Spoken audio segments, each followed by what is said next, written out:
Welcome back to the Real Estate Club with me, Dany K, where we talk about real estate, community, and all the connections that help people achieve their home ownership goals. Today, we're discussing a unique financing solution called NAF Cash from New American Funding.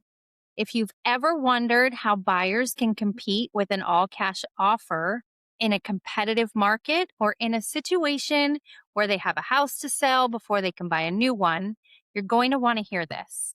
Joining me today are Karisa Sarracino from New American Funding and one of my favorite local real estate agents, Tari Wortham with Christie's International Sereno. This Hello. duo recently used the NAF Cash program to help a buyer successfully purchase a home with cash. Thank you both for being here. Thank you for Thank you for having having us. us. Sure, let's start with some introductions. Tell me a little bit about yourselves and what you do. Tari, you go first. Okay. I'm with Christie's International Real Estate Sereno. I have been for almost a year now. I've been selling real estate for over 12 years now. And yeah, that's it. You want me to tell you about my career or my lifelong Yeah, dreams? why'd you No, just get kidding. into real estate? My husband is a fire captain. And so he, about 18 years ago, got into the field. So I was raising the kids and also working. And then I wanted something that was flexible. So I got my real estate license and took off from there. Love that. Carissa, tell me about you. Hi, I'm Karisa Sarracino with New American Funding. So I am a lender. I help people get, mortgages, or I give them money for the house. I have been in the industry for about 20 or so years, fresh out of high school. My mom plucked me out of Starbucks and threw me into the mortgage industry, and I have never left. I love what I do. I love being able to connect families with that dream of home ownership and just be able to experience that with them.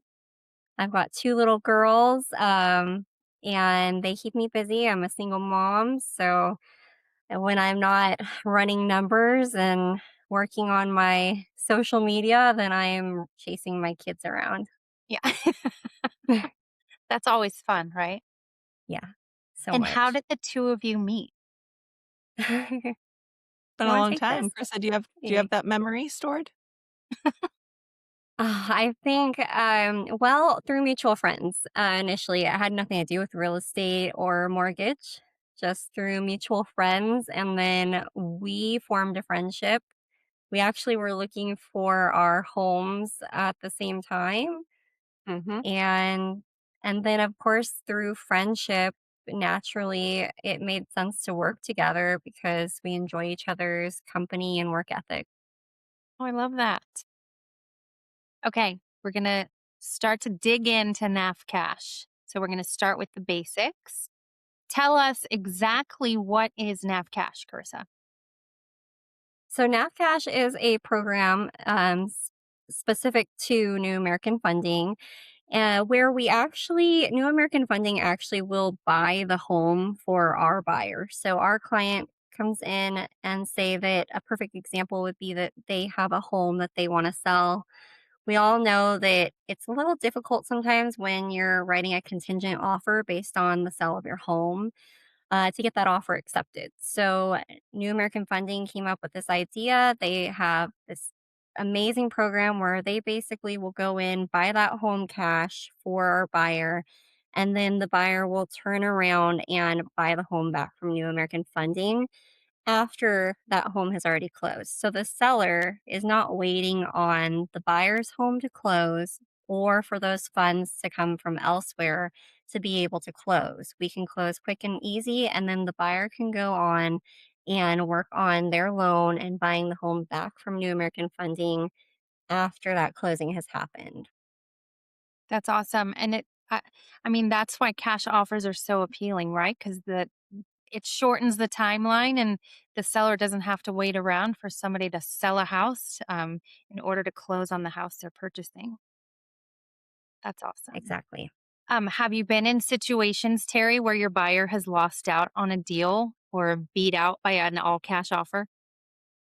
I believe so. It's been a while because when this was going to happen, we kind of saw in advance because of the offer instructions, and so we knew that the seller needed a quick close, and so we were able to get everything running with this program so that she would be successful with her offer, and she wouldn't get beat out over an all cash offer because she was the all cash offer that beat out 2 other offers. Fantastic. And tell me, um, when you started working with this client and realized, oh, there's this program, like how quickly did you realize there was a program and how quickly did you jump into the NAF Cash program? Well, I had heard about it in our office meetings at Christie's, and just kind of didn't know as much information about it, but kind of knew the basics. Hmm. So since Chris is with New American Funding, I called her up and was like, "Oh no, I see the offer instructions. They need a 30-day close. Let's get this to work." And then so she jumped on the actual process of getting her qualified for that program, and then I got the phone call within hours being like, "Oh, no, this will work for her. Like, she can totally do this." So, That's yeah. awesome. And so it happened pretty quickly. Carissa, what happens behind the scenes? What goes into the process? Well, I think it's always important to have your client pre-approved in general. So it's kind of just like a normal situation. The client needs to get pre-approved for a standard program, and then we can always check if it's NAF cash eligible, so we can take a look at the equity she has in her departing residence to see if it's eligible for that program, right? But as far as the loan program and getting them pre-approved, that's just a standard program. So since we always do that ahead of time with our clients, we like to have them pre-approved so that they can write these nice, beautiful offers with their realtor. It was easy to then take it to the NAP Cash team within my company and ask them, "Hey, what do you think about this one? Can we make this one fly? Go now cash." And like Terry said, it was I mean quick. That's Hours, awesome. right? Just a couple hours. Yeah, it was That's fast. so fast. Yeah. That's awesome. Um, Terry, how was your buyer feeling throughout the process? I Nervous? think she Okay. was I think she was excited to have an option, Yeah. because once I said, this they need a 30-day close, when she hears that, she hears she's not getting the property, right? Like, Yeah. so Yeah. we were able to offer a solution to what could have potentially been an issue. Yeah. So by saying, "Hey, here's what it is. Here's all the information." Carissa did a great job explaining what everything entailed. And also there's actually a big team with this specific program that Hmm. gives you all the information. And I was able to get educated on it fairly quickly as well. You have to be certified to work with this program. And How long so did it take you to become certified? I think the class was about maybe an hour or 2. To get into the class, there are live classes with NAF Cash, and that I think it took us less than 24 hours to get into a class. Oh, So it wow. was very quick. So you know how to write the offer, how to structure it, and, how to get it accepted. And did the whole transaction go smoother than you expected once the ball was rolling? It did, yeah. I didn't realize there'd be someone. I think they just called him, like, a transaction coordinator. Yeah. But he was there every step of the way. I think he, like, works down south, like LA or San Diego, something like that. And then they have, like, regular business hours, but during those business hours, whenever we had a question, he was responding within minutes. So there's So, like a nice solid team that has all the information that guides everyone through. yeah. Chris, I want to back up just a second. I'm sure the program doesn't work for everyone, right? Is there a percentage of equity that somebody has to have in the home that they're selling to be able to qualify? Yeah, there is a percentage and it's going to vary based on the situation, but they do need to have a decent percentage of equity in their home. I want to say it's 30% or more off the top of my head for your average scenario. And then the, you know, it some of the requirements can vary depending on the type of situation, credit scores and such, just like a Yeah. normal program. But they definitely need to have some a decent amount. It's more than 20% equity in their home. They need to have about 30, I believe, off the top of my head. Okay. When somebody says they got an all cash offer, I feel like somebody thinks that means I took a pile of cash and handed it over. Here's all my cash. Here you Isn't go. that what it means? Yeah. Yeah. um, so that tells me there's some misconceptions around cash offers. Um, Karissa, what are the biggest misconceptions about an all cash offer? Well, I think right then and there, right? Like someone's got this all under their mattress and they just pulled Yeah, it out. in a can No. somewhere. Yeah. Yeah, can't do that. I mean, I don't, I guess they could on, they, however they get into the bank, right? I assume there's going to be some things they have to jump through on the banking side, but with an all cash offer, it is that they have liquidated assets, right? Or they're going to liquidate assets and they're not going to use any type of funding um, during that part of the transaction. So those those are great because they can close very, very quick, right? Because they're not having to go through the lending, jump through any lending hoops. They're not having to wait for the timelines that we have to wait through on the lending side for compliance reasons. It does shorten things up quite a bit. It doesn't mean though that that is a 100% solid offer. I mean, there can be problems even with an all cash offer. And then just as you kind of see this kind of creative financing, right? It is all cash. It is going to be cash from NAF, right? And then we've got this creative financing on the background after that closes. So all cash does not necessarily mean that you're just going in and taking it from your treasure chest or your mattress. I wish I had a treasure chest Oh, full of well, all me cash. too. Me Yeah. too. If somebody listening right now, and I really hope people are listening to the podcast, but if somebody is listening right now and they're thinking about buying a home in the next year, Terry, what advice would you give them? I would say first step is get pre-qualified so that you know what your purchase price is going to be. That will tell you where you can purchase, right? Like what location you'll be in, Yeah. what kind of property you can buy. And also, a lot of people qualify for s- more than they actually want to pay monthly.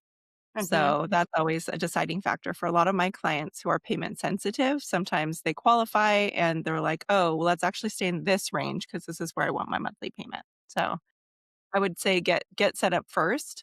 And then I always meet with them and go over, wants and needs, which boxes need to be checked, and then start the home search from there. And Carissa, if I came to you and said, I found this $5 million house that I want to buy, and you run my numbers and you say, you can't afford that $5 million house, how do you handle situations like that? I try not to say, this is not going to happen for you. What I say is, let's find a solution. Do you have someone that would co-sign for you? Are you expecting any incoming cash in the next year?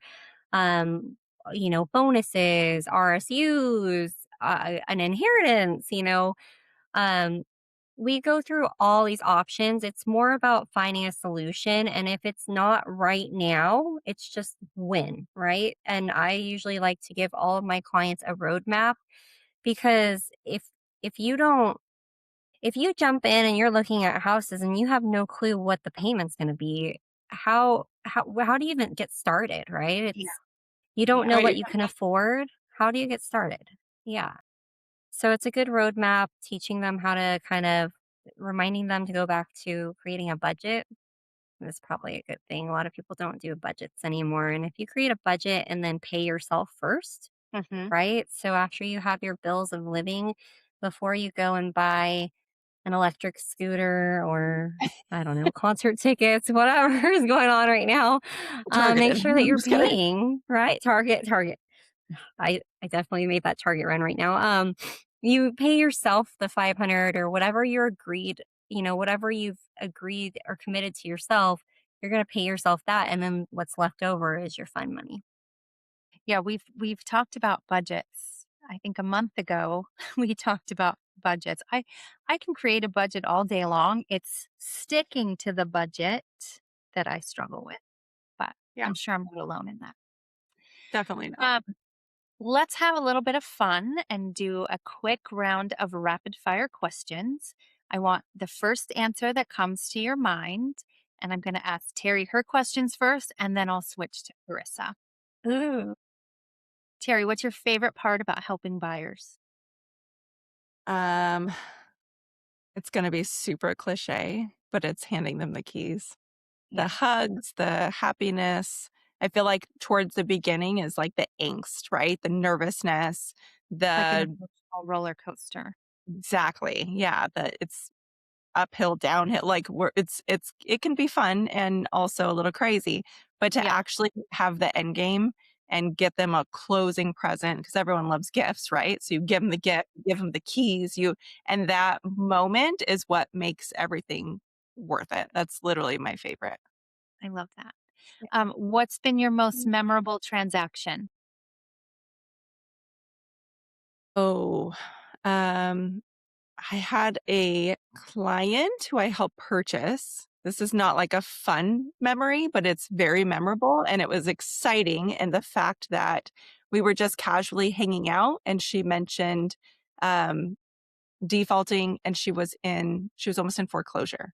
So it was just like a casual outing, like, let's grab a drink. And then she mentioned, like, oh, she's just letting it fall. And I was like, oh, the market's increased. And I literally did a quick market analysis and I'm like, you have like $160,000 of equity in that house. Yeah. Let's list it instead because she didn't know she had options. We never chatted about it. She never reached out, probably not the best moment of her life. And we were able to put it on the market. I was able to work with her lender and make sure we were safe to do so and we were able to pay everyone back and she was able to walk away with some money. So that is probably one of the most memorable because she, I think, was in a really bad place where she just didn't know how to get help Yeah, and organically happened where I was able to assist her and it all worked out really well. that's awesome. And what's your one piece of advice for your first time buyers? Um, just do it. It's scary. We're never gonna be able to, like, afford it, right? Yeah. But Yeah. if you can and you actually have the funds to do so, Chris and I have been saying recently, like, sometimes you eat the top ramen, right? Until your next pancreas. Like, there's Yeah. things that you can do, and, I own a home, and there's been times when I purchased my first home, I think I was 23, and it was So young. tenth of this price and it's like, oh, it's scary, but let's figure it out. And then you get a little equity and you move to the next. And each time it's really scary. And so between the first house we purchased at 150,000 to another one that's over a million, like there's nowhere in that price range that's not scary. But you kind of need a house over your head, right? So it's better than renting and paying someone else's mortgage. So I Mhm. just say first Right. time home buyer, see where you're at, see where you're comfortable, and then just do it. I always say if you like the house and you can afford the house, buy the house. Stop Yes. waiting. Oh, yeah, Okay, Yeah. Carissa, totally. Yeah. what's the biggest mortgage myth that you deal with? But the biggest mortgage myth is probably just so simple. It's like pertaining to credit. People just think that it's funny. People kind of can be careless with their credit, but gosh, you don't pull their credit, right? Because they think it's going to tank their credit so much. And that's just not true. I mean, if you were out shopping for cars the day before and you had, every car lot pull your credit and then you come to me, well, yeah, you're going to see a big drop in your credit. But most of the time we're pulling soft pulls initially too. And then beyond that, if I'm pulling your credit, there's our credit's always fluctuating throughout the month because the creditors are reporting to the credit bureaus. That's updating. But if I'm pulling your credit and I'm the only one, or you're within that 30 days of mortgage shopping allowance, then your credit shouldn't have any type of big hit to it. And I think that's the biggest Give hurdle. the listeners the difference between a soft pull and a hard Oh, pull. yes. What's the difference? So a soft pull does not result in a hard inquiry on your credit report, which can, when you have multiple, numerous hard inquiries on your credit report, can drop your score over time. A soft pull does not have that. It's not necessarily going to be 100% accurate, but it's pretty darn close. Um, and then just the thing for someone to remember with a soft pull is that between the time that we pull that soft pull credit and we actually have to pull a hard pull credit, say you get into contract, if there's changes in your scores, then things can change a little bit with your qualifying, or changes in your balances. But we have to have a hard credit pull resulting in a hard inquiry on your credit report to actually then proceed with your full loan. Yeah. I interrupted our quick fire, but I wanted everyone to know No. between the two. So back to our quick fire. What's the most rewarding part of your job? So I don't always get the opportunity to see my clients like Terry or other real estate agents, because my clients can be anywhere within California. Hmm. Um, the most rewarding would be, I'd say, just having a client come to me and thinking that there's no way they can buy, or no way they can get out of maybe a hole that they're in, and then finding the solution for them and seeing it all kind of connect and come full circle, and just listening to the excitement and the astonishment, like, and the gratitude. That's rewarding for me, being able to be a part of putting people in homes that didn't think that they could do that. And I think I know what your answer is going to be to this next question. But what's the best financial habit for a future homeowner to start getting into right now? I You're going to think, say budget. a budget, like I said, yeah. I knew it. I'm 100%. I will always stand for that. My mom taught me that, and my mom was incredibly smart. And it's truly like Terry was saying, people come and they say, "Oh, I can't afford that," or "I can't do this," but sometimes you can. You just gotta go through and do the work of printing out those bank statements for the past 12 months and looking at it and being like, wow, I've got an Ipsy box subscription, I've got 5 Netflix accounts, I've got, and sometimes just seeing Anthropology. that, That's all this funny. stuff, because we don't have to look at it anymore nowadays, No. right? We're not balancing checkbooks. So Yeah. looking at that, cutting out, trimming the fat, and then, like I said, creating a number once you look at that budget of what you can allocate to savings. And then when you get to the point where you're ready to buy, what is that payment looking like? And what's the difference between that payment and your rent, right? If it's $1,000, if your estimated payment's gonna be $1,000 more, then you start paying yourself $1,000, your savings, because you're already paying the rent. So, can you increase it to that amount? And you'll see right there if you can cut it every month, right? But you have to be dedicated, because anything worth having is worth sacrifice and worth the hard work. Okay. Good advice.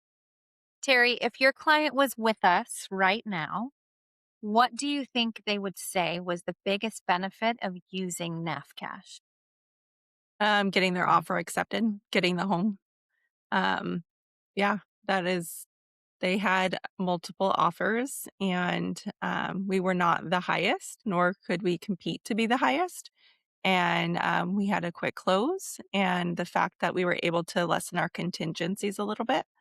I believe we didn't have a loan contingency, it wasn't required, and so because she was already completely, like, underwritten, right, on Carissa's side, and so, she was actually able to outbid the other ones, in terms, and so she was able to move in. Awesome. Yeah. Um, what do you have on the market right now? Let's talk about it. What's coming up for you? I have, 140 2nd Street in Gilroy on the Market, which right as So we jumped on, I got an offer, which is amazing. So I think we're going to go on the contract tonight. Yay! I gotta, here, I'll just call it right now. Just kidding. So that's exciting. And That's then so I exciting. have 45 Canterbury Court, which is 1,600 square feet, 3 bedroom, 2.5 bath. Super cute. It's like a really good commuter location because it's right off of Monterey Road. And they have like upgraded bathrooms. They have a little backyard and they have a big driveway. It's a really good price point for even the first time home buyer. I know it's going to sound crazy because the price is at 915,000. But right now that's a good starter It's home to get really into good the for market. Gilroy. Mhm. Yeah, Yeah. awesome. Yeah, So that's yeah, a I'm great excited. price. Good. The biggest takeaway for me from today's conversation is that buyers have options and they actually have more options than they might realize. Programs like NAF Cash can help level the playing field when competing in today's market, and having the right lender and the right real estate agent on your team can make a world of difference. Where can my listeners find each of you? Go ahead, Terry. Karissa, you go Correct. first. You can find me at you can find me online, New American Funding. My website's karisasarracino.com. And you can also find me on Instagram at Karissa Does Home Loans, Awesome. Terry, or where can send they me a find you? text. Also have social media presence, Tari Wortham _realtor. Bet you couldn't guess that one. Um, I like and it. You keep it simple. Okay. yeah, yeah, yep. It's in your face. Yeah. Yeah, I think that's it. I think, yeah, Facebook. And, She has a I have a website really too. cute office in Morgan Hill. You do have a So cute office I at the do. Lux building. I It's love that super cute. outfit. Little coffee shop. Yeah, And Mm, a champagne vending machine. I Like, do. yeah, Yep. that's so I have cool. yet to visit the vending machine, but I do walk past it all the time. oh, well, we're going to have to stop at the vending machine the Let's do next it. time Yeah, we're there. Okay. we got to That's a, celebrate your new possible closing coming up here. yeah. Yes. And I Mhm. have an offer out, but I'm using this really cool lender, Oh, what's her name? um, and it Carissa, and it sounds like it may get accepted as well. So let's just cross our fingers. Yeah, we're excited. Terry. That's Yeah, awesome. So I'm Mhm. happy excited. for you. Thank Yeah, you both thank for you. joining me today. I really appreciate you taking your time out of your evening to hang out with me. And thank you, everyone else, for joining us for another episode of the Real Estate Club with Dany K. I hope today's conversation about NAF Cash gave you a few new ideas and showed you that there are creative financing solutions available to you, no matter where you are in your real estate journey. If you found the episode helpful, I'd love it if you'd like, subscribe, leave a review, share it with friends, all the things. Yeah. Every share helps me reach more people looking to make confident real estate decisions. If you have questions or topics you'd like me to cover, or if you're thinking about buying, selling, or investing in real estate, I'd love to connect with you. Until next time, remember it's all about community, connections, and closings, because real estate isn't just about buying and selling homes. It's about building relationships, creating opportunities, and helping you find the keys to your next chapter. I'm Dany K, and I'll see you on the next episode of the Real Estate Club. Bye, friends.